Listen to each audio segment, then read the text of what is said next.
La syarikalah wa asyhadu anna Muhammadan abduhu wa rasuluh. Allahumma salli wa sallim wa barik ala hadan nabiyil karim nabiyyina Muhammadin wa ala alihi wa ashabihi wa man tabi'ahu bi ihsanin ila yaumiddin. Amma ba'du. Berarti kudu aku sing anu ya. Yang saya hormati, ini ada guru saya, sahabat saya, Ustadz Masyhud, para bapak, para ustadz, dan juga ketua serta pengurus Nasihatul Aisyah Ranting Payaman. Alhamdulillah, saya bersyukur pada malam ini bisa hadir ketemu dengan para ibu-ibu, para bapak, saudara-saudara sekalian. Mudah-mudahan hadir saya dan pertemuan kita pada malam hari ini mendapat ridho dari Allah Subhanahu wa Ta'ala.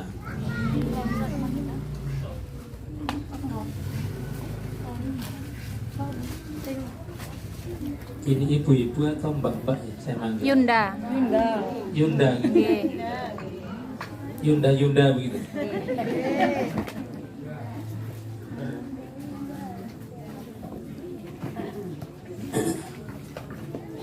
Begini, kita berapa menit ini? Kersane jenengan. Nggak lama-lama kan? Bebas, Pak. Bebas, Pak. Di dalam Al-Quran itu, ya, ini nanti saya interaktif saja ya.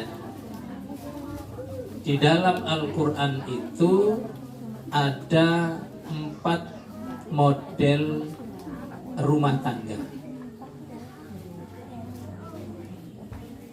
Model pertama, ada rumah tangga yang suaminya baik, suaminya soleh, istrinya yang tidak baik. Ini di dalam Al-Quran dicontohkan seperti rumah tangganya Nabi Nuh, rumah tangganya Nabi Lut. Itu yang pertama. Yang kedua, ini sebaliknya, rumah tangga yang terdiri dari istrinya yang solihah, istrinya yang ahli ibadah, tapi suaminya tidak soleh. Bahkan suaminya ini termasuk orang yang menentang agama Allah. Ini rumah tangganya sinten? Asia dan suaminya Fir'aun. Yang ketiga, ini model ketiga, rumah tangga yang terdiri dari suaminya jelek, istrinya jelek. Podo eleke. Nggih mboten kula, mugi-mugi mboten kita sedaya. Yang laki-laki, yang suami ini jelek, bukan orang soleh, istrinya juga bukan orang solihah, podo eleke. Ini rumah tangganya siapa? Abu Lahab dan istrinya. Apakah rumah tangga yang podo eleke itu bisa harmonis di dunia? Bisa. Nah, sing jawab bisa.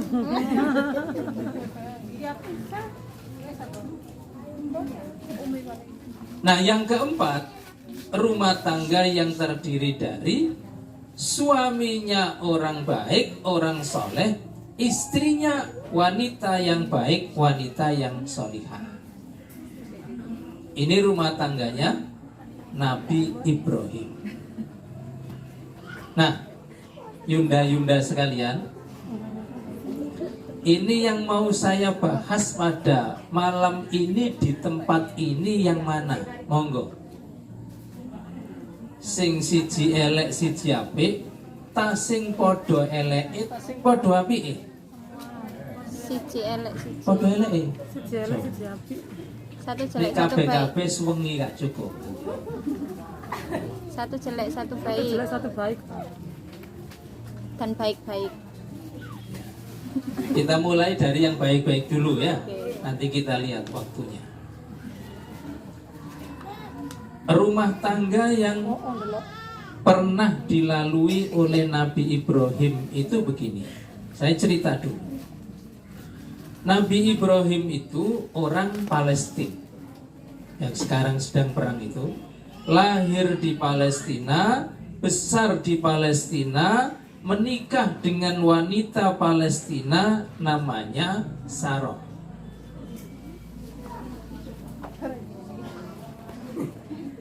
Ibrahim menikah dengan Sarah ini lama berumah tangga, sebulan 2 bulan, setahun 2 tahun, bahkan berpuluh-puluh tahun belum dikaruniai Allah keturunan.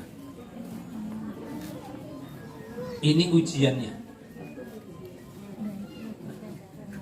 Karena lama belum dikaruniai Allah keturunan, coba kita perhatikan, istrinya itu usul kepada suaminya. Ya, atau panggilannya apa ke suami yang di sini? Ayang, yang, Ayang beb. karo aku gak diparingi Allah keturunan. Sampeyan nikah maneh, diparingi Allah keturunan.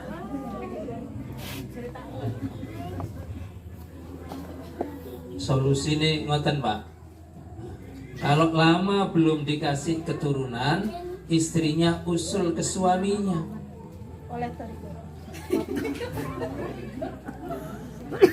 Satu. Dengan izin Allah, kemudian Ibrahim ini menikah dengan seorang gadis yang aslinya dari Afrika, namanya Hajar. Ibrahim menikah dengan Hajar dan punya 2 istri.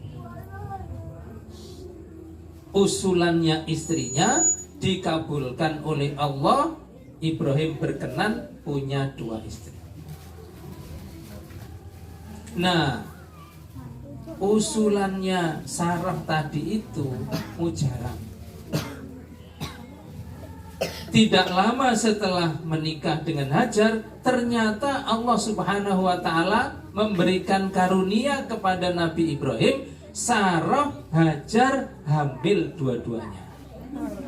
Alhamdulillah. Makanya ini usul lu sing enak lho. Solusi dan mujarab. Dua-duanya hamil. Karunia dari Allah. Nah, apakah masalah yang dihadapi oleh Nabi Ibrahim selesai? Tidak. Ada rezeki, ada ujian, ada nikmat, ada juga cobaan. Setelah dua-duanya hamil, mulai gak cocok. Nah, ini ujiannya. Nyambel gak cocok, klambi gak cocok, gegeran nih. Ketika ada masalah, Allah juga punya solusi. Kalau tadi ada masalah tidak punya keturunan, Allah ngasih solusi yang Sarah usul. Akhirnya punya istri 2, dua-duanya hamil. Sekarang setelah punya 2 istri, dua-duanya hamil, muncul masalah lagi, gegeran terus begini. Si jiwa ram ya pemane loro. Nah, sekarang Allah kasih solusi. Ibrahim omahe Sarah karo omahe Hajar kudu adoh jarake. Ojo sak omah, ojo sak kampung. Kudu adoh. Allah perintahkan kepada Nabi Ibrahim untuk hijrah dari Palestina di Syam yang sekarang sedang berperang itu. Allah perintahkan Ibrahim, ajaklah Hajar pindah ke Jazirah Arabia yang sekarang bernama Mekah. Jadi jarak antara Palestina dengan Mekah itu kurang lebih 2000 kilometer. Situ nok Payaman, situ nang gone Surabaya. dukun 10 kilo. Surabaya 20 kilo Bimi. Jakarta 800 kilo. Satu di Payaman, satu di Medan Be.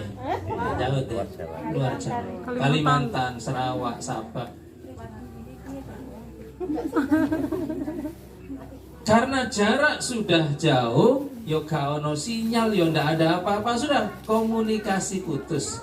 Allah Subhanahu wa taala merintah kepada Nabi Ibrahim mengajak Hajar yang sedang hamil menempuh perjalanan padang pasir tandus berbulan-bulan sampai di Mekah.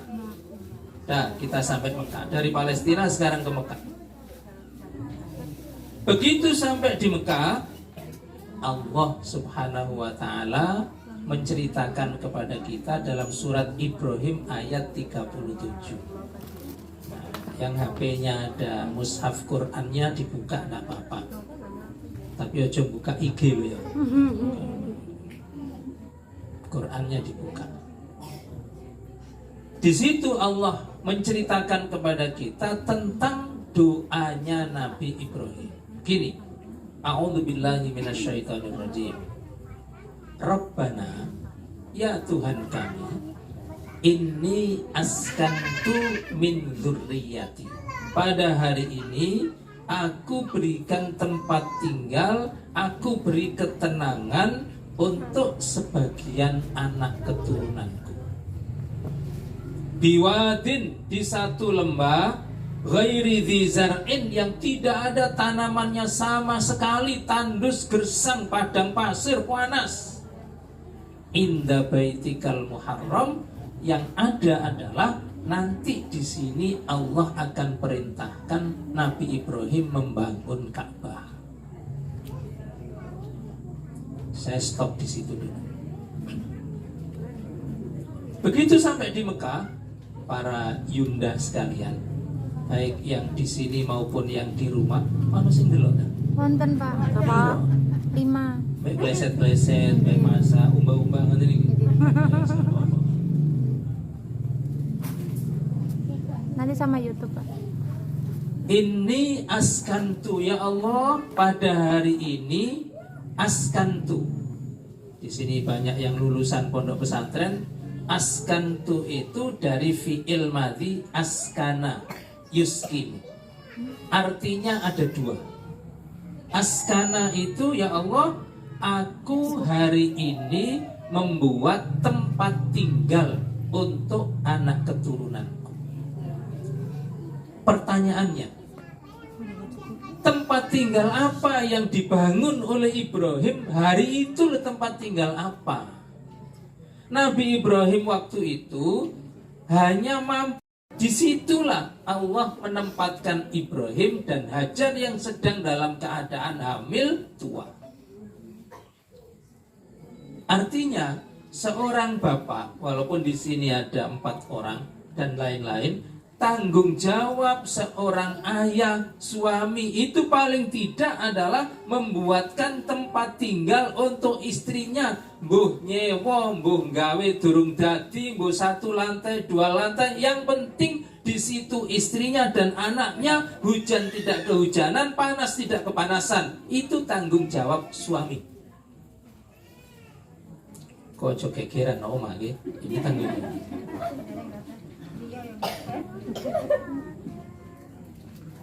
Itu sudah dilaksanakan oleh Nabi Ibrahim.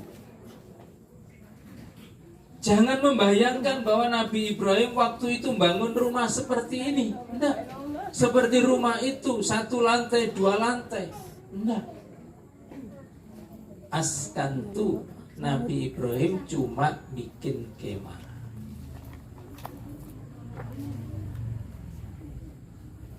Yang kedua artinya askantu adalah a'taituhu sakinah. Aku memberi ketenangan. opone sing tenang? Urip nok kemah kok tenang ku piye? Panas, gersang, ndak ada tanaman, ndak ada air, ndak ada tetangga, hamil tua, kok tenang itu apaan? Sekarang kita buktikan kalau Hajar itu tenang itu. Jadi begini, Ibrahim itu setelah membangun tempat tinggal kemah, itu Ibrahim tidak ikut tinggal di situ. Ibu-ibu sekalian, ndak mondok di situ, ndak berkemah berdua, ndak. Setelah bangun kemah, istrinya di situ, Ibrahim itu dipanggil Allah kembali balik ke Palestina. Nggak di situ. Kok jadi sedih ini kenapa?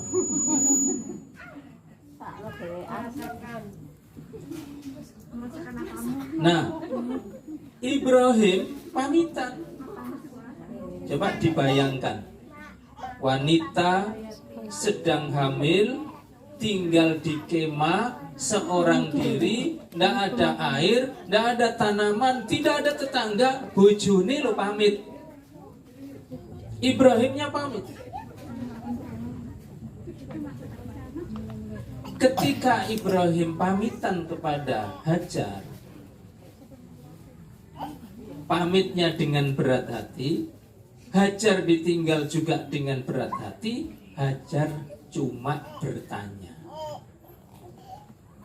Pertanyaan Hajar kepada Ibrahim adalah, ahadza amrun minallah? Pak, mungkin bahasanya atau Mas atau apalah. Ahadza amrun minallah?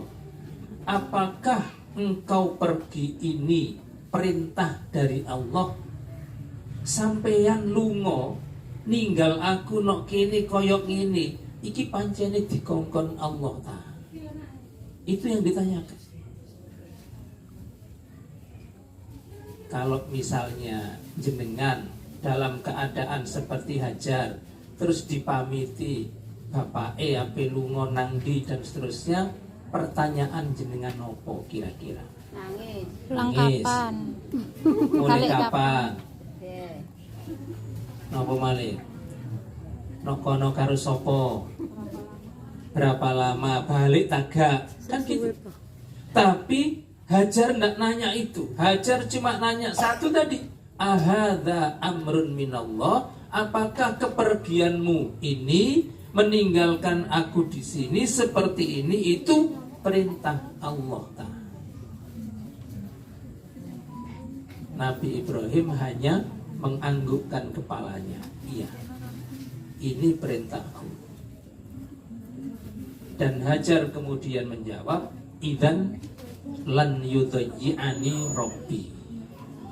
Kalau memang engkau pergi itu perintah Allah, maka aku yang kau tinggalkan di sini tidak akan ditelantarkan Allah. Nek sampean lunga iku pancene dikongkon Allah, berarti aku sing sampean tinggal nok kene gak kira dikelelerno Allah, gak kira. Ini namanya sabar. Ini namanya apa? Tawakal. Ini namanya tabah. Ini namanya wanita yang benar-benar tenang dalam keadaan sesulit apapun. Nek sampean lunga iku pancene dikongkon Allah, berarti aku sing sampean tinggal nok kene koyok ngene iki gak kira dikelelerno ambek Allah. Enten kinten mriki sing ngoten. Enten nggih. Mboten. Mboten enten. Nangis. Ini. Jadi Bapak dan Ibu-ibu sekalian, rumah itu yang membuat tentram. Apa jadinya? Apakah kalau rumah itu bagus, 2-3 lantai itu yang menjamin kehidupan di dalamnya tenang? Tidak. Tidak. Apakah kalau semua perabot yang ada di dalam rumah itu yang menjamin hidup kita itu tenang? Tidak juga. Kadang-kadang justru kaken barang itu gak ada sumpek malah. Saya tanya sekarang, kita makan tuh butuh piring berapa? Satu. Nek wong loro ya piring loro. Terus nak jero lemari gua ana piring piro? Berapa bos? Terus kanggo apa? Apa nek nyawang lemari terus antem ayem ngoten? Nek nyawang tumpukan piring terus ayem ngoten? Kita makan itu butuh sendok berapa? Satu. Terus nak lemari wono piro sendok? Apa nek nyawang sendok itu terus ayem ngoten? Sampai kita sabluk, panci, itu butuh berapa kita? Satu. Terus ndur lemari sampai sundul taring ku piro sabluk itu?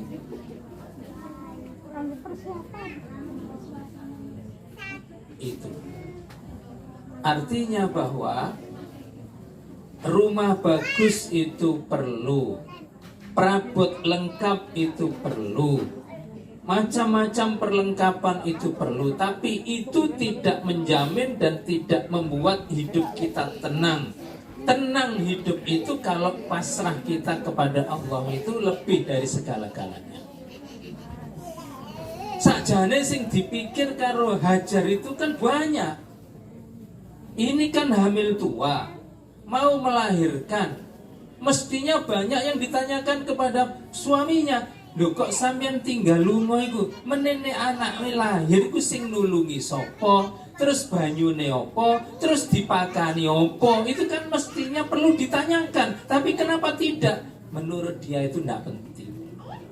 Sing penting sampean lunga iku dikongkon Allah, aku nok kene sing sampean tinggal gak urungane ya diurusi ambek Allah. Itu yang penting saja.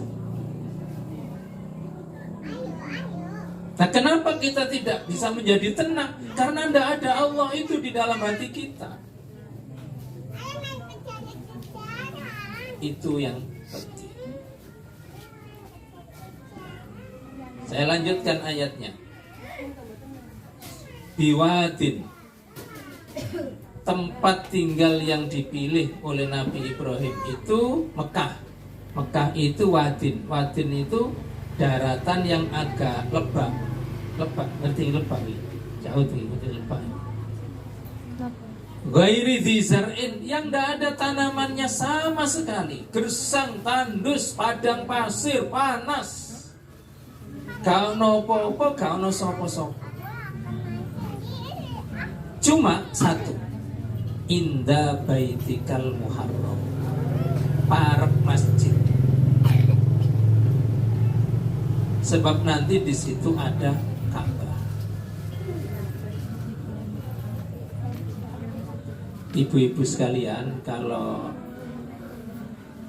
mau bangun rumah atau ngontrak omah itu pinginnya yang parek opo, dekat apa? Masjid, musola, pasar. Pengen milih panggonan sing cedek opo gitu loh. Pasar. Sing dipikir kok emplok-emplokan. Pasar. Nomor satu itu pasar. Panganan lah sing dipikir nih. Kalau Nabi Ibrahim jangankan pasar, orang aja ndak ada kok. Nggak ada siapa-siapa, hanya ada inda baitikal muharram. Nanti di sini Allah perintahkan kepada Ibrahim dan Ismail itu untuk membangun Ka'bah. Kenapa kalau memang memilih rumah di dekat masjid itu untuk apa? Maka doa Nabi Ibrahim yang kedua adalah Rabbana liyuqimus shalah. Ya Allah, mudah-mudahan anakku meneh rajin sholat. Jadi memilih rumah di dekat masjid tujuannya supaya anaknya sholat. Meskipun sekarang banyak orang rumahnya dekat masjid tapi tidak pernah. Oh no wong ini gini.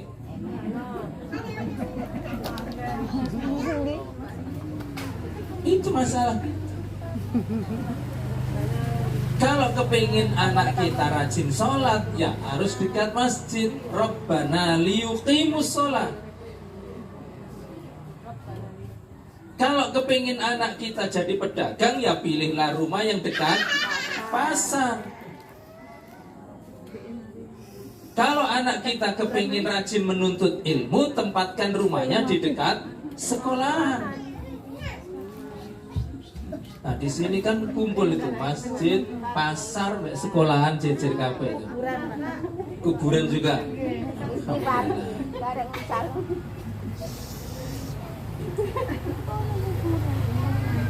Rabbana liyuqimus. Ini rata-rata anak jenengan umur berapa? Sing sepuh. Remaja sudah.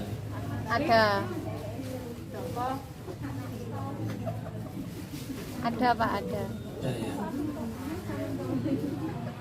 Kewajiban kita, bapak-bapak dan ibu itu berat dalam masalah sholatnya anak. Sholatnya anak ini kewajiban orang tua. Makanya Nabi mengatakan, muru auladakum bis sholati wahum abna'u sab'i sinin. Anakmu iku nang kongkonen sholat nek umure wis 7 tahun. Apakah umur 7 tahun itu sudah akil balik? Belum. Apakah kalau belum akil balik itu sudah wajib? Belum. Tapi kenapa durung wajib kok wis dikongkon? Itulah pendidikan. Seperti anak-anak kita yang ngaji di TPA yang belum akil balik, kenapa dipakai jilbab? Apakah sudah wajib berjilbab? Belum. Kenapa disuruh jilbaban? Karena itu pendidikan. Pendidikan itu membiasakan anak sebelum waktunya wajib. Umur 7 tahun, ayo nah berangkat ke masjid. Dituntun bapak nih, melu pak dine, karo kancane. Yang penting ke masjid, yang laki-laki. Muru auladakum bis sholati wa hum abna'u sab'i sinin. Terus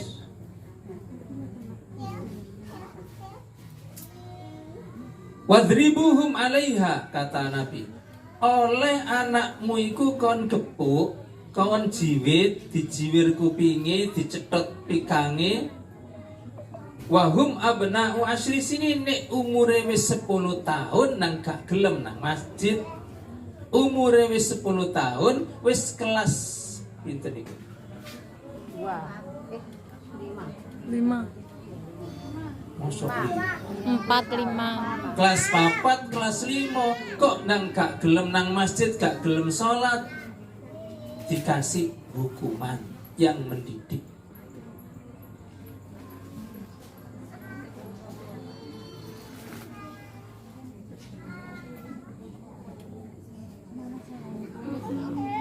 Wa farriqu bainahum fil madaji, dan kalau sudah umur 10 tahun tadi, panggonan turune lanang ambek wedok kudu siji. Ojo sak kamar, kata Nabi. Apalagi satu dipan, apalagi satu bantal, walaupun itu saudara sendiri di rumahnya sendiri. Wa farriqu bainahum fil madaji, pisahkan tempat tidurnya.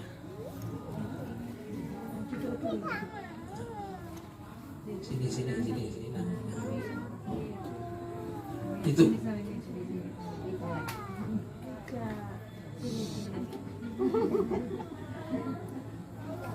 Apakah kalau anak kita sudah lolos SMP, kemudian sudah wis gede, wis tak tuturi, wis tak kandani, enggak gelem piye maneh? Ndak. Pundak kita tidak bisa lepas dari sholat anak kita. Tidak bisa. Putri Nabi, ibunya Hasan Husin, yaitu Fatimah, itu sudah menikah, dapat Ali bin Abi Thalib. Sudah pindahan rumah, pisah dari rumah Nabi. Itu kalau subuh, nih bapak-bapak, caut. Kalau subuh itu Nabi berangkat dari rumahnya, mampir ke rumahnya Fatimah, itu diketuk pintunya. Ala takuman. Fatimah, Ali, tangi. Begitu. Dari umur 7 disuruh sholat, umur 10 dikasih sanksi, sampai usia menikah itu sholatnya tetap kewajiban orang tuanya, tidak bisa lepas.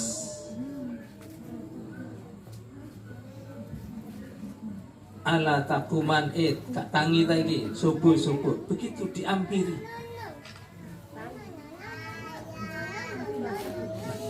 Apalagi usia-usia masih usia pertumbuhan pendidikan, jangan dilepaskan. Ngongkon anak sholat nang masjid itu gampang tak repot tuh? Repot. Lapo kok repot? Kurang contoh. Kurang contoh. Makanya di surat Toha itu wa'mur ahlaka bis sholat, kongkonen anakmu iku sholat, wastobir alaiha, terus sing sabar nih ngajari ngongkon anak sholat. Subuh misalnya adzan subuh, apakah ketika adzan subuh itu anak kita tangi dewe? Terus budi? Tidak bangun sendiri. Kita ke kamarnya kita gugah. Apakah kalau digugah sekali langsung tangi jenggereng? Berkali-kali digugah nggak gelem tangi didekno. Apakah kalau sudah berdiri kita tinggal dia jalan sendiri ke kamar mandi? Ndak. Diparani mane lungguh mane. Kita datang lagi ke kamarnya, diseret, didekno, dituntun nang jeding, gitu? Dituntun nang jeding, melbu jeding, pintu ditutup, dinteni nang jopo. Apakah sudah dengar ada air kericik-kericik? Enggak juga. Akhirnya jeding dibuka, terus wes dipekno banyu, diguyang baru itu. Setelah itu dari kamar mandi masuk ke kamar, apakah langsung ganti sarung dewe, kelambi dewe, kopiah dewe? Enggak juga. Depro mana ning pinggir bayi. Sami nggih pengalaman ini. Sampai akhirnya sudah mau komat itu loh. Bapaknya masuk kamar lagi, sarung digawe no, kelambi ditepak no, kopiah baru diseret, baru gelem berangkat nang masjid. Wastobir alaiha, sing sabar. Dan itu harus dilakukan bendino benesuk. Kalau sekarang dilakukan, besok makne pegel. Hari ketiga mulai dari nol lagi. Makanya wastobir alaiha. Anak sudah gede juga begitu, berangkat kuliah. HP itu kanggo apa nek gak kanggo ngilingno anake salat.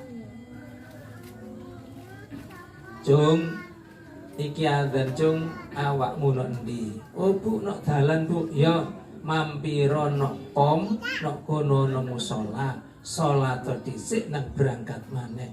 Niku HP-ne barokah. Manfaat niku pulsa manfaat.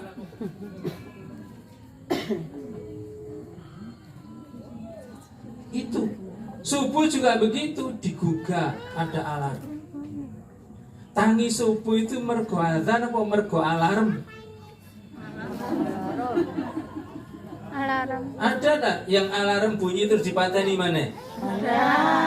Ono wong ngino gini.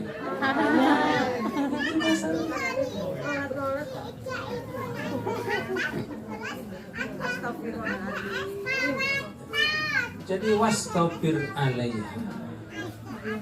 Makanya ketika Nabi Ibrahim mencari tempat atas arahan Allah untuk tempat tinggal, dipilihlah dekat masjid. Kenapa? Supaya anak-anaknya rajin sholat. Rabbana liyuqimus sholat. Ibu dan bapak sekalian, inilah keluarga yang suaminya baik, istrinya baik. Saya ulangi lagi ya, sebelum saya tutup. Tadi ada suami jelek, istrinya baik. Istri jelek, suaminya jelek, baik. Ada suami istri podo jeleke, ada suami istri podo apike. Jenengan milih sing pundi sing paling ideal?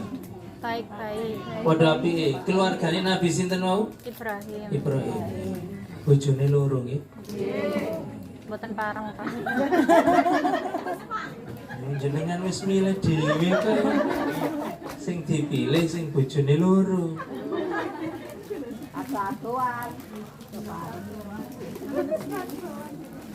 Saya kira itu saja Ibu dan Bapak sekalian. Jadi yang paling penting adalah suami istri punya komitmen bersama, menjadikan rumah kita rumah yang menenteramkan, bukan karena rumah fisiknya, bukan karena perabotnya, tapi karena dua-duanya pasrah, sabar, tawakal kepada Allah. Satu. Yang kedua, suami istri punya komitmen menjadikan anak-anak kita anak-anak yang ahli sholat, yang itu dimulai dari pendidikan orang tuanya. Itu yang bisa saya sampaikan. Kurang lebihnya mohon dimaafkan. Aku qouli hadza wa astaghfirullah.